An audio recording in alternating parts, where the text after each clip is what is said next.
महाराष्ट्र शासनाच्या महसूल विभागामार्फत राबवण्यात येत असलेल्या श्री छत्रपती शिवाजी महाराजस्व समाधान शिबिर अभियान अंतर्गत कोपरगाव येथील कलश मंगल कार्यालयात शनिवारी भव्य समाधान शिबिराचे आयोजन करण्यात आले होते।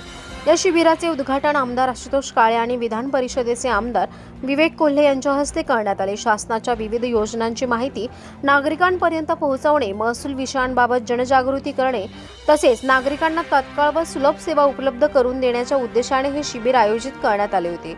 या शिबिरात महसूल विभाग, पंचायत समिती, कृषी विभाग, महिला व बाल विकास विभाग, आरोग्य विभाग, नगर परिषद, महावितरण, संजय गांधी योजना, वन विभाग, सेतू सेवा आदी विविध शासकीय विभागांनी सहभाग घेत नागरिकांना विविध योजनांचा लाभ उपलब्ध करून दिला। यावेळी प्रातिनिधिक स्वरूपात आमदार आशुतोष काळे व आमदार विवेक कोल्हे यांच्या हस्ते उत्पन्नाचे दाखले, जातीचे दाखले, डोमेसाईल प्रमाणपत्र, वारस नोंदी, स्वर्गवासी गोपीनाथ मुंडे, शेतकरी अपघात अनुदान, संजय गांधी निराधार योजनेचे दाखले, दिव्यांग प्रमाणपत्रे, ऑनलाईन दाखले तसेच विविध महसूल कागदपत्रांचे वितरण करण्यात आले। या समाधान शिबिरात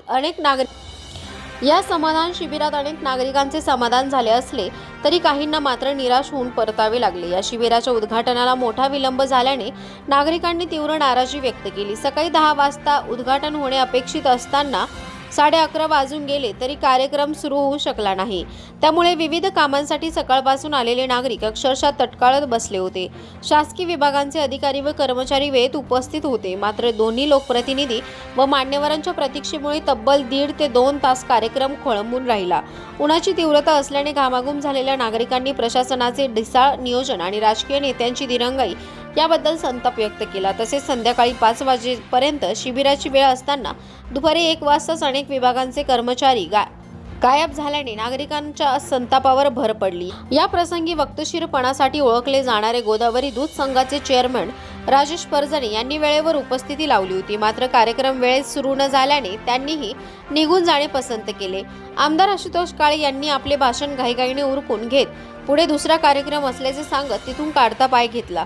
त्यांच्या मागोमाग राष्ट्रवादीचे आणि काळे गटाचे अनेक कार्यकर्ते महायुती शासनाच्या माध्यमातून शिबिराचं आयोजन त्या ठिकाणी करण्यात आलेलं। आपल्या राज्याचे मुख्यमंत्री फडणवीस साहेब, उपमुख्यमंत्री सुनेत्रा वहिनी, एकनाथजी शिंदे साहेब, आपल्या जिल्ह्याचे पालकमंत्री नामदार विखे साहेब, या सर्वांच्या सहकार्यातून आणि संकल्पनेतून महसूल मंत्री बावनकुळे साहेबांच्या संकल्पनेतून या ठिकाणी छत्रपती शिवाजी महाराजस्व समाधान शिबिर या ठिकाणी आयोजित करण्यात आलेलं आहे।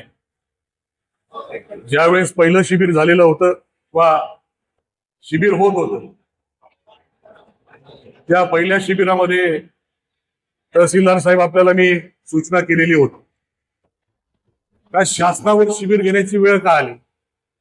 आपण जर शासनाच्या ज्या काही योजना आहे, अनेक योजना शासनाने त्या ठिकाणी आखलेल्या आणि या योजनांमधून अनेक लाभार्थी त्या ठिकाणी लाभ घेऊ शकतात, परंतु त्यांच्यापर्यंत ही लाभाची माहिती त्या ठिकाणी पोहोचत नाही। ठीक आहे, माध्यम असतील, परंतु माध्यमांपैकी सगळेच माध्यमावर लोक असतील असं काही मुळामध्ये त्यांना लाभ देण्याची गरज आहे, त्याचा अर्थ ते गरजू लोक आहे आणि म्हणून त्यांच्यापर्यंत आपले प्रतिनिधी, शासनाचे प्रतिनिधी त्या ठिकाणी जाऊ त्यांना लाभ कसा मिळेल, त्यांची परिस्थिती कशी आहे याची जाण त्यांना आहे। त्यांना जर नसेल तर स्थानिक तिथले नागरिक असतील त्यांच्याकडनं माहिती घेऊन या लाभार्थ्यांपर्यंत या योजनेची माहिती देण्याचे काम वर्षभर जर झालं तर खऱ्या अर्थाने शासनाने ज्या योजना काढलेल्या आहे त्याचा लाभ लाभार्थ्यांपर्यंत पोहोचण्याचं काम होईल। मी म्हणत नाही का आपण काम करत नाहीये, परंतु अजून सुधारणा करण्याचा स्कोप आहे। अजून लाभार्थी त्या ठिकाणी प्रत्येक गावामध्ये आहेत, प्रत्येक वाड्या वस्त्यांवर आहेत का ज्यांना लाभ त्या ठिकाणी दिला गेला पाहिजे। शिबिर ठीक आहे, एक माध्यम आहे का आपल्या या लाभार्थ्यांना आपण लाभ देणार आहोत, त्याचा वाटप आता या शिबिराच्या माध्यमातून आपल्या सर्वांच्या हस्ते होणार, पण ही वेळ आपण येऊन दिली नाही पाहिजे। शेवटी ते गरजू लोक आहेत, लाभार्थ्यांना गरज आहे म्हणून त्यांना लाभ दिला जातो आणि लाभ द्यायला जर विलंब झाला तर त्या योजनेचा खरं त्याचा सक्सेस म्हणता येणार नाही। म्हणून आपण वर्षभर ज्या योजना, सर्व योजना ज्या ज्या लाभार्थ्यांना मिळणं अपेक्षित आहे, आपले जे काही शासनाचे प्रतिनिधी असतील, ग्राउंडवर काम करणारे, त्यांनी ठीक आहे, त्यांच्यावर बाकीच्या जबाबदाऱ्या, रेग्युलर जबाबदाऱ्या आहेत, परंतु इतर जबाबदाऱ्या सर्व पार पाडून याही बद्दल थोडासा वेळ दिला पाहिजे, जेणेकरून लाभार्थ्यांना या सर्व योजनांचा लाभ मिळेल आणि शिबिरापर्यंत येण्याची वेळ त्यांच्यावर येणार नाही, ही काळजी आपण सर्वांनी घ्यावी. अनेक जे काही उपक्रम आहेत, खास करून आपल्या सर्व ग्रामीण भागामध्ये बांधावरचे भांडणं असतील, रस्त्याचे भांडणं असतील, जो काही विशेष उपक्रम आपण राबवलेला आहे आणि रस्त्यांच्या अडचणी सोडवण्यासाठी जो आपण स्वतःहून पुढाकार घेऊन ग्राउंडवर जाऊन हे वाद मिटवण्याचा प्रयत्न आपण करताय, त्याबद्दल आपलं अभिनंदन करावं तेवढं थोडं आहे. पण अजून लोकांचं प्रबोधन करून हे वाद न होण्यासाठी किंवा वाद होणार असतील त्याच्या अगोदर स्थानिक पातळीवर जर आपले सर्व प्रतिनिधी त्या ठिकाणी त्यांना समजून सांगतील, तर आपल्यापर्यंत पण केसेस जरा कमी येतील. यासाठी पण आपण थोडं प्रयत्न त्या ठिकाणी करावे. महायुती सरकार हे 3 पक्षाचं सरकार आहे आणि 3 पक्षाचं सरकार असताना भक्कमपणे हे सरकार त्या ठिकाणी काम करण्याचा प्रयत्न आणि त्याचंच काम आता कोपरगावमध्ये पण भारतीय जनता पार्टी, शिवसेना आणि राष्ट्रवादीच्या माध्यमातून त्या ठिकाणी होणार आहे, होतंय. अशा प्रकारची अपेक्षा आपण करू. विकास कामांना कुठे अडथळा त्या ठिकाणी होऊ नये ही भूमिका घेऊन आपण सर्वजण त्या ठिकाणी काम करू, अशी अपेक्षा सर्व पक्षाच्या कार्यकर्त्यांकडनं करेल. एवढं या ठिकाणी विनंती करून माझे 2 शब्द थांबवतो. धन्यवाद. शपथ घेतल्यानंतर साहेब हा पहिला शासकीय कार्यक्रम आहे आणि आपण या ठिकाणी सत्कार करून माझं स्वागत केलं, त्याबद्दल आपला सहर्ष आभार व्यक्त करतो. आणि निश्चितपणाने एक वेगळी ऊर्जा आमच्या सगळ्या सहकार्यांमध्ये आलेली आहे, की आता शासकीय कामं करण्याच्या दृष्टिकोनातून एक हक्काचा माणूस त्यांना मिळालेला आहे. त्यामुळे निश्चितपणाने बबलू शेठ कसं वाटतंय?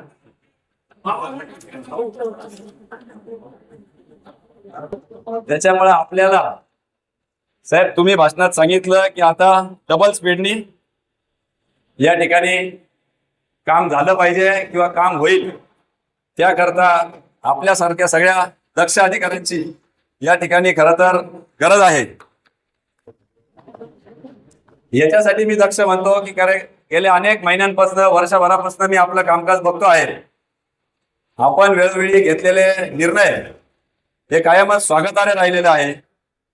लोकप्रतिनिधींनी कौतुक केलं पाहिजे, कौतुकाची थाप दिली पाहिजे. नाहीतर नेहमीच आमच्या मीडियावाले दाखवतात की याला झापलं त्यांना झापलं पुढाऱ्यांनी. त्याच्यामुळं योग्य वेळ आल्यावर चुकल्यावर तेही आम्ही करायला मागं पुढे पाहणार नाही. परंतु निश्चितपणाने जे काय कोपरगाव तालुक्यातील जवळपास 78 शेत रस्ते खुले करून आपण जो काय वाद मिटवला आहे, मला सांगायला आनंद होतो की 30-30 वर्ष जुने वाद होते, 40-40 वर्ष त्यामध्ये काही वाद होते. 3-3 पिढ्यांपासून त्या ठिकाणी चालू असलेले वाद, अगदी काही काही केसेस मध्ये त्या ठिकाणी लोकांचे मर्डर झालेले. अशा सेन्सिटिव्ह केसेस साहेबांनी पुढाकार घेऊन त्या ठिकाणी हे सगळे रस्ते खुले केले, त्याबद्दल मी त्यांचा विशेष आभार मानतो. साहेब या चांगल्या गोष्टी जरी मी सांगत असलो तरी याचबरोबर खालून 1-2 जण हात नाही हलवत होते. अजून आपल्याला बरंच काही काम या ठिकाणी करायचं आहे. या ठिकाणी आपल्याला बरंच काही काम या ठिकाणी करायचं आहे. खरं तर हा अभियान हे तळागाळातील लोकांचे प्रश्न सोडवण्याकरता शासनाने घेतलेला एक पुढाकार आहे. परंतु कालपर्यंत फक्त महसूल विभाग यामध्ये सहभागी झाले नव्हते, जे काय ग्रामीणला 2 झाले ते. परंतु आपल्या यंत्रणेकडून कुठलीही कल्पना, इतर विभाग देखील या ठिकाणी बोलवलेले ही कल्पना नसल्यामुळं आपल्या माध्यमातून देखील सोशल मीडिया असतील, कार्यकर्ते असतील, यांच्या माध्यमातून आपल्याला खालपर्यंत पोहोचवता येतं की फक्त महसूल विभाग नसून पंचायत समिती, कृषी विभाग, भूमी अभिलेख, इतर सगळं आरोग्य, आधार, सगळेच विभाग, पुरवठा विभाग सगळेच या ठिकाणी उपस्थित राहणार आहे. तर आपण अधिकचं थोडंसं नियोजन त्या ठिकाणी करून अधिक लोकांचे प्रश्न सोडवण्याचं आपण खरं तर काम केलं असतं. त्याचबरोबर मगाशी सांगितल्याप्रमाणे अनेक रस्त्यांचे कामं जरी झालेले असले तरी अनेक प्रश्न या ठिकाणी प्रलंबित आहे. त्यामध्ये आमच्या या ठिकाणी खरं तर आपल्या कारकिर्दीमध्ये बरेचसे कामं मार्गी लागत आहेत, परंतु काही प्रश्न, उदाहरणार्थ आमचे कोकमठाणचे खंडकरी शेतकरी आहे, स्वर्गीय कोल्हे साहेबांपासून ते या ठिकाणी आमच्या पक्षाबरोबर आहे, विचारांनी काम करता अण्णासाहेब पुंडलिक लोकने 1977 साली स्वर्गीय कोल्हे साहेबांनी जेलवर आंदोलन करून खंडकऱ्यांची जमीन त्या ठिकाणी सोडवली होती आणि त्यामध्ये त्यांना ही जमीन त्यावेळेस मिळाली होती. स्वतः कोल्हे साहेब 3 ते 4 महिने त्या ठिकाणी जेलमध्ये होते आणि त्यानंतर शासनाने नियमानुसार वर्ग 2च्या जमिनी वर्ग 1 करण्यासाठी सर्व निर्णय घेतले. त्याच्यानंतर ज्या जमिनी दिल्या गेल्या त्यांचा सुद्धा विगतवारी होऊन त्यांच्या नावाने झालेले आहे, परंतु यांचं आधीचं प्रकरण असताना देखील सगळी पत्राची पूर्तता झालेली आहे. प्रस्ताव हा 8-10 महिन्यापूर्वीपासून तलाठी मॅडम मेडे यांच्याकडे दिलेला आहे, परंतु आजपर्यंत त्यांनी तो मार्गी लावलेला नाही. आपल्यापर्यंत ते आलेले होते. सकाळपासून मी 3 फोन लावले त्यांना, बरोबर, त्यांनी उचललेला नाहीये. मग ते आज हजर नाहीये का कशा ते मला कल्पना नाही, परंतु हे काम होणारं काम आहे. कागदपत्र पूर्तता झालेली आहे आणि अजून देखील शीतल सुदाम लोकने, उषा सोपान लोकने यांचं तलाट्यांकडून हे काम होत नाहीये. त्याच्यामुळे आपण देखील आपल्या स्टाफला त्या ठिकाणी सक्त ताकीद देऊन होणारे काम आपण त्या ठिकाणी करून दिले पाहिजे. काही तांत्रिक अडचण असेल तर निश्चितपणाने तुम्ही मला सांगा. आपल्या वतीने सरकार दरबारी ते प्रश्न मांडून सोडून घेऊन त्या ठिकाणी सर्वसामान्यांचं काम करण्यासाठी प्राधान्य देण्याचा मी आटोनात प्रयत्न त्या ठिकाणी करणार आहे. खरं तर या छत्रपती शिवाजी महाराजस्व समाधान शिबिर या नावातच खूप काय आहे. ज्या ठिकाणी महाराजांचं नाव येतं त्या ठिकाणी सगळं काही आलं. प्रशासन करताना जर कोणाचा आदर्श घेतला पाहिजे तर ते छत्रपती शिवाजी महाराजांनी कशा पद्धतीने स्वराज्याचा कारभार त्या ठिकाणी पाहिलेला आहे. मग ते शेती असेल, सैन्यदल असेल, प्रशासन असेल, लोक कल्याणकारी योजना असतील, सगळ्यांचे दाखले उदाहरण आपल्याला त्या ठिकाणी पाहायला मिळतात. आणि त्यामुळं त्यांचा आदर्श ठेवून त्यांच्या नावाने ही शासनाने योजना चालू केलेली आहे. त्याचा हेतू एकच आहे की सर्वसामान्यांपर्यंत त्या ठिकाणी शासन गेलं पाहिजे, शासन त्यांच्या दारी गेलं पाहिजे, त्यांचे प्रश्न सुटले पाहिजे, हेलपटे मारावे लागले नाही पाहिजे. शेतकरी अपघात विमा योजनेचा लाभार्थी 33 सांगितले, परंतु आपल्या यंत्रणेबरोबर आमची यंत्रणा देखील त्या ठिकाणी कार्यरत असती आणि बऱ्याचदा आपलं काम सुखकर करत असती. विशेष टेबल त्या योजनेसाठी आहे. त्या 33 पैकी जवळपास 15 हे आमच्याच ऑफिस कार्यालयातून आपल्यापर्यंत आम्ही कागदपत्र पूर्तता करून पोहोचवले होते. त्याच्यामुळे कोऑर्डिनेशन हे ठेवण्याचं प्रशासनाची आता जबाबदारी वाढलेली आहे. दोन्ही आमदार असले तरी 1+1 11 झालं पाहिजे, 1+1 0 व्हायला नको, याची काळजी आपल्याला घ्यावा लागणार आहे. आणि त्यामुळे आमदार साहेब कालही नेमकी आम्ही त्या ठिकाणी स्वामी समर्थाच्या कार्यक्रमाला गेलो, मी आलो, त्यांना घाई होती म्हणून ते निघून गेले. आजही नेमकी ते शुभेच्छांना देताच निघून गेले. त्याच्यामुळे आम्ही आमचे वेळोप्रसंगी काळे कोल्हेंनी दाखवून दिलेलं आहे की समाजाच्या, शेतकऱ्यांच्या पाण्याच्या प्रश्नासाठी एकत्रित येऊन प्रश्न सोडायची धमक स्वर्गीय कोल्हे साहेब आणि काळे साहेबांमध्ये होती. तीच अपेक्षा इथून पुढे त्यांचे कार्यकर्ते असतील, आपले असतील, नेते असतील, यांनी ठेवावी ही या निमित्ताने मी अपेक्षा व्यक्त करतो. खरं तर अधिकचा वेळ मला घ्यायचा नाही, कारण आपले प्रश्न सोडवणे हे महत्वाचं आहे. त्याच्यामुळे आपण आपले जे काय प्रश्न आहे ते या ठिकाणी सोडवा अशी अपेक्षा आहे. फार प्रदीर्घ काळानंतर खरं तर अशा पल्लवित झालेल्या आहे. अनेक सरपंच, अनेक लोकनियुक्त सरपंच, नगरसेवक यांच्या अपेक्षा प्रशासनाकडून आणि विशेषतः आमच्याकडून सगळ्या नेते मंडळीकडून आता वाढलेले आहेत. कार्य कर्तव्य दक्ष अधिकारी आपल्याला लाभलेले आहेत. त्याच्यामुळे आपण देखील तितक्याच तत्परतेने सगळे प्रश्न सोडवा ही या निमित्ताने मी पुन्हा एकदा आपल्याकडे अपेक्षा व्यक्त करतो. तहसीलदार साहेबांनी एक शेअर मारला म्हणून मी पण 2 वेळी सांगून या ठिकाणी माझ्या वाणीला पूर्ण विराम देतो. अब काम का दौर आएगा, मेहनत से नाम चमकेगा.